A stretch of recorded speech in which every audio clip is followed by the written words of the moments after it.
Well, I'll give you guys the same message I just gave them. If you haven't had your ass whooped before, you just did.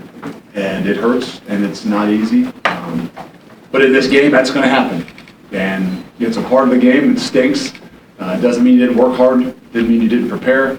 It means you didn't get the job done. And whether it's a 1-point loss or a 34-point loss, it's a good old-fashioned ass whooping at home, which hurts. And they beat us in every phase of the game today. Give them credit, it's a really, really good football team. And we knew coming in here that we were going to have to play and execute really, really well. And we did not do that today. And I mean that in all three phases. I take blame myself. Right there at the end of half, to be honest with you, probably playing right about the way that you want to be able to play, and probably in the situation that you really want to be in with about 35, 40 seconds to go in the half. And those last 40 seconds, unfortunately, completely turned a lot of things around, and then come out the second half in 4, 5, 6 plays, whatever it was. And obviously from there, we kind of crumbled and didn't execute in any phase, and really, really difficult. That's a group in there that again, not saying what their expectations are. They all understand they have expectations, and they work their butts off to go out there and play this game. These 12 guaranteed opportunities to us, and this one is one that didn't go the way we had envisioned, and it has a lot to do with the way that we played. And the team like that, knowing that top 5 football team, class of college football in the last 20 years, you're going to have to earn it, and we didn't earn it today. Go ahead. Bring the mic in over here. Luke, I know it's right after the game, but do you have any idea of how the severity of his injury or what happened there? No, he wasn't able to come back. We'll get a little more clarity hopefully here soon. Get an MRI and things like that. I don't think it looks real good for us, for him, and that's really, really difficult, because I think he was really well prepared, and I think that he had grown in those first few weeks and was really sharp to start that game. What would you have changed about that last minute of the first half? Would you I have would done something different? Scored a touchdown.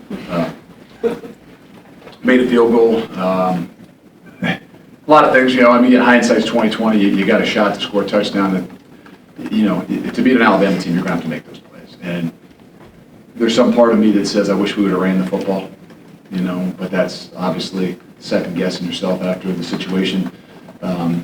There's some things that you could have taken the time off the clock. All those things being said, you're not going to beat an Alabama football team. You're not going to beat a top 5 football team if you don't take those shots. And so I take responsibility for not getting that thing done, and especially there at half. But you're not going to win kicking field goals. You're not going to win, playing real conservative. But you were in the position there right before half that in the first 2 weeks we learned a lot from, that we executed down the stretch and ended up with the half of the ball, and maybe not had the momentum because we wanted more, but put ourselves in a position to go into halftime in a better spot. Just wanted to get your thoughts, Luke, initially, just on how Braden stepped in there and kind of what stands out to you about it. It's hard to say. He did some really good things. I think early on, obviously it was a little bit tough. I think his first 3 or 4 maybe weren't, real good. We got to protect the football better. I think we turned it over a couple times today. We got 0 turnovers again defensively. Give them credit for that, but there was also 2 other times where the ball's on the ground.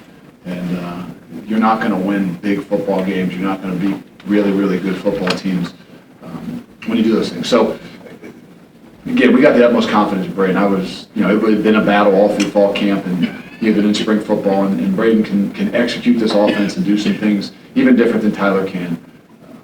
But it wasn't going to be enough today.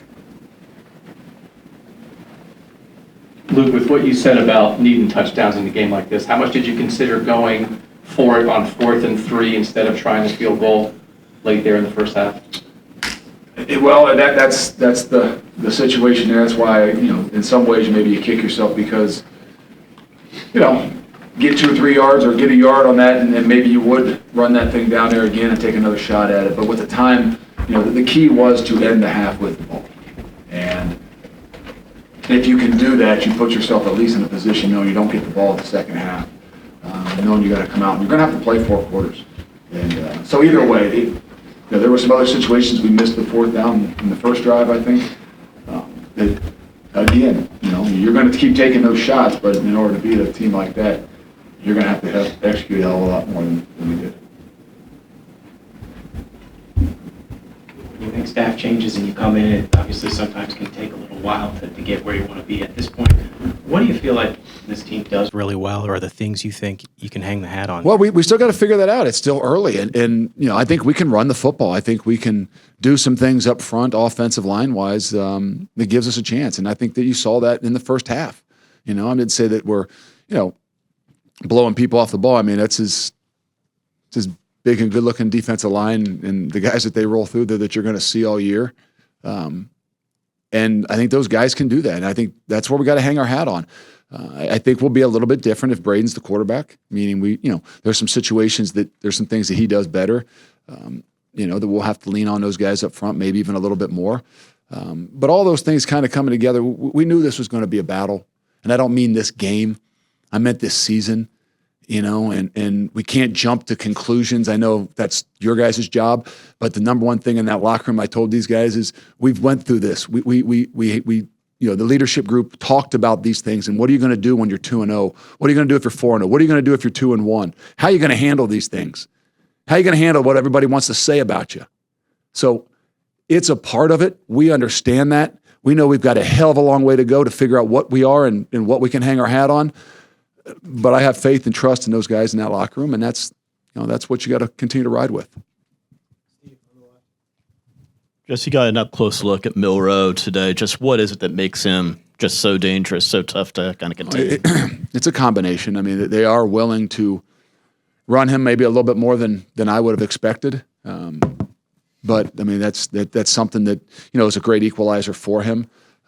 He throws a great deep ball. And they've got some guys that can go up and get it. And that obviously that hurt us in 3rd and 8 in the first quarter when, those ones that are uncontested that you don't love, we got to do a better job at least making them earn those things. But he's a combination that makes it very difficult. And if he can connect down the field, that's something that's really tough to handle. I know that maybe he didn't do a great job of doing that last week, but that's a little bit different team. They got some guys back up front on the offensive line that make them even a little bit different. Yeah, Luke, I know you don't want to make excuses, but how defeating is it just to see Tyler go down after it looked like there was some momentum on that first series? It's not defeating at that moment, right? I mean, you go through those scenarios, you do those things. It's defeating. You feel bad for the kid. We've all been through it, unfortunately. A guy that's, done what he's done, come, a long way, coming here for 1 year and putting in all that he put in. We unfortunately we've seen a little bit of this last year with a guy that had dedicated so much to it and then getting hurt. Unfortunately, it's a part of the game. It is hard. It's hard on me not because just the team, but because of the kid. And but unfortunately, it's a part of the game. We'll find out. I don't know. I can't say exactly what has happened just yet to him. But it is. It's a gut punch. But that's when you find out what the rest of the crew's made of, and we're going to find out. Luke, you mentioned some things that you think maybe Braden brings the offense are different than Tyler. Can you maybe point out 1 or 2 things that you think that maybe Braden can elevate in a certain area of this offense? I think we can play even at a faster tempo if we want to. I mean, he knows the offense like the back of his hand. He can make some adjustments and checks out there that that I think that even before we can make a signal for. So he is a student of the game. I just think that there's some other things that are a little bit different. He made some pretty darn good little pull reads and throws and some tight windows and some traffic. He's got to hit we had a couple shots at some of the deep balls. They give us an opportunity to be that spark that we needed. But we're gonna have to find out if he's the guy that as we move forward, we're gonna have to be smart, but we're gonna have to figure out the things that we got to be able to adjust and adapt to. Obviously, Alabama, a lot of talent in a lot of different areas, but I'm wondering, once you saw them on the field and your team matching up with them, was there any area that maybe they were a little tougher than even you would have anticipated until you saw them head to head. That offensive line's better than, not that I thought, but I mean, it's a physical group that will flat get after you. And I was impressed just from the side of seeing that. You know, and I mean, again, you got to play so sound. You know, I mean, you got to play well down the field with the the talent that they have, that the size, the wideouts, and the speed. But you got to be able to contain the quarterback too. So there were some things we did pretty well. Making them earn things in the first half. I think that was the whole philosophy, is to make them earn things in the first half. We got to leverage the football, and we got to swarm to the ball. And when you do that, you have a chance to to force guys back inside, try to create some turnovers, and that's not what we did. When they had their bigger plays, there were shots down the field, and it was when, even when Milrose broke the edge. And, later in the second half, we fell out of character to ourselves, and, that's disheartening, but those kinds of things are, I think a lot more correctable. Coach, what positives can you take from a game like this? Well, I'll tell you in about 3 days, because you really see who really cares. And I don't mean that guys don't care, but I mean like that who doesn't listen to the noise, who doesn't hear all the things that people want to tell them that they can't do, right?